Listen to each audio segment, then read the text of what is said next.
these last few months, there has been a doggy you could almost follow, step by step, in every major football club. In front of the stadium, in the subway on your way to a football game, even on your idols. The Dogecoin, the new hype cryptocurrency. It's not always a Shiba.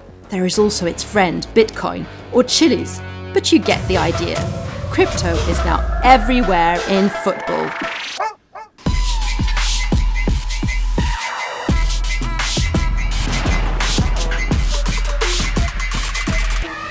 There is even a football cryptocurrency, the fan token, which gives you the possibility to interact with the club and to vote on some micro decisions, such as electing, for example, the best goal of the season.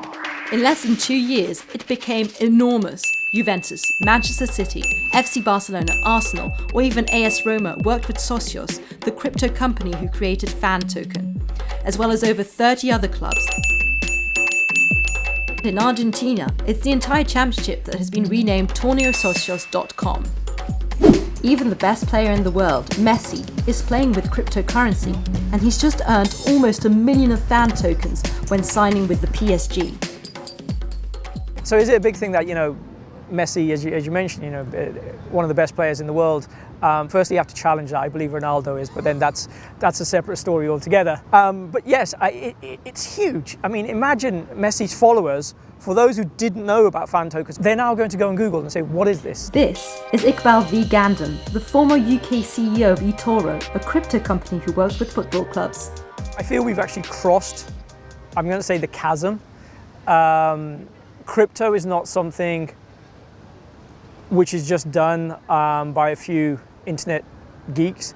It's now started to reach mass market, and cryptocurrency is definitely becoming a cultural movement. I think some of the ideas and some of the use cases of fan tokens we haven't even thought of, right? They will come from the fans, and fans will start saying, well, can I exchange this for a ticket? Can I hold on to this? Is it of good value to me? Can I vote in a club? But I think the use cases will slowly start to develop.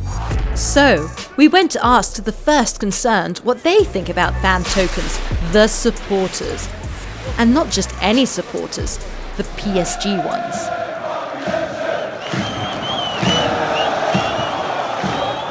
C'est Paris, ils ont fait une crypto-monnaie. I'm not totally clear. I mean, it's all new shit, right? And I'm like, it's a lot to take in right now, and getting into a football match for one. But yeah, no, I'd love some, yeah. Oh, j'ai pas besoin de tokens. Pour moi, le football, c'est pas du business. Je suis pas là pour investir, moi. Je suis là pour venir voir les joueurs jouer, chanter, et c'est tout. Il faut que ça se mette en place, il faut qu'il y ait peut-être plus de communication autour de tout ça. Si c'est un investissement qui peut soit m'apporter des choses derrière, comme des réductions pour des maillots, ou permettre d'avoir une voix aussi dans le club. C'est vrai que c'est des choses aujourd'hui que les supporters ont besoin, c'est exprimer leur voix au sein d'un club. I mean, most of my money goes on football anyway, so why not?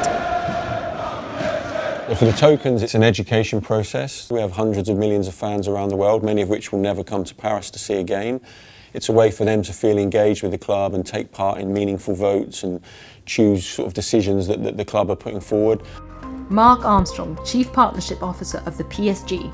A lot of people think cryptocurrency is the future of how we're going to transact. We see the way the market is going, and seeing that some of the big brands that are using crypto, even countries now using it as currency. So we're very keen to be part of that process and seeing where it goes.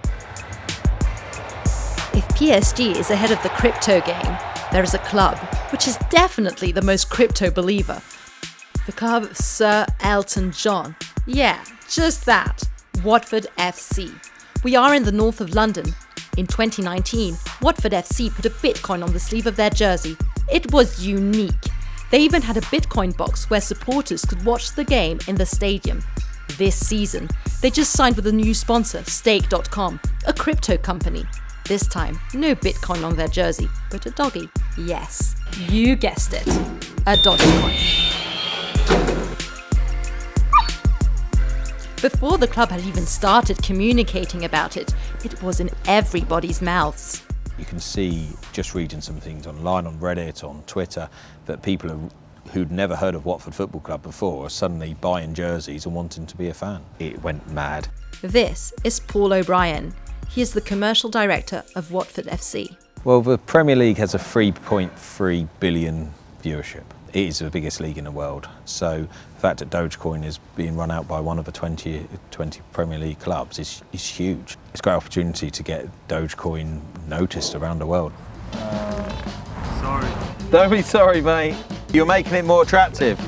No, thank you. Really appreciate it, right? See you soon. Sorry, guys, sorry. Did you get that on camera? Yeah.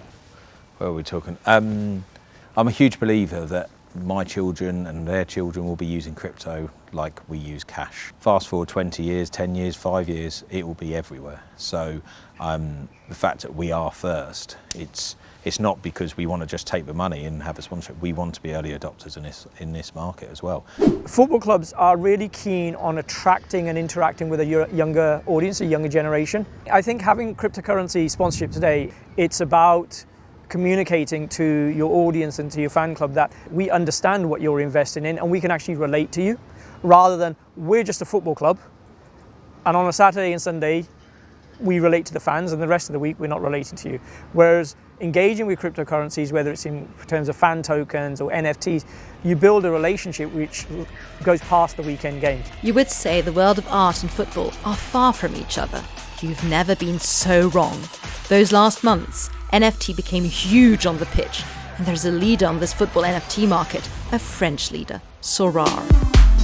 Every kid used to have Panini cards on which there were portraits of their favourite players. Sorare created the Panini 2.0. Your cards are now digitalised on the blockchain and give you the possibility to build a team and interact with other players. And it's quite a success. Sorare raised $680 million, which values the company at more than $4 billion. C'est une vraie révolution parce qu'en fait, ça a été vraiment une disruption par rapport à ce qui existait auparavant. Here is Christophe Rousseau, Special Projects Director of Sport 5. Et ça a explosé, pourquoi? Parce que, je dirais presque qu'il y a eu un gros effet d'accélérateur avec le Covid, parce que pendant quelques mois, si ce n'est une année, tous les fans de sport et de football en particulier n'ont pas pu avoir leur consommation normale, donc ont pu se reverser sur le digital. 180 football clubs are working with Sorare, and more than 600,000 people have an account.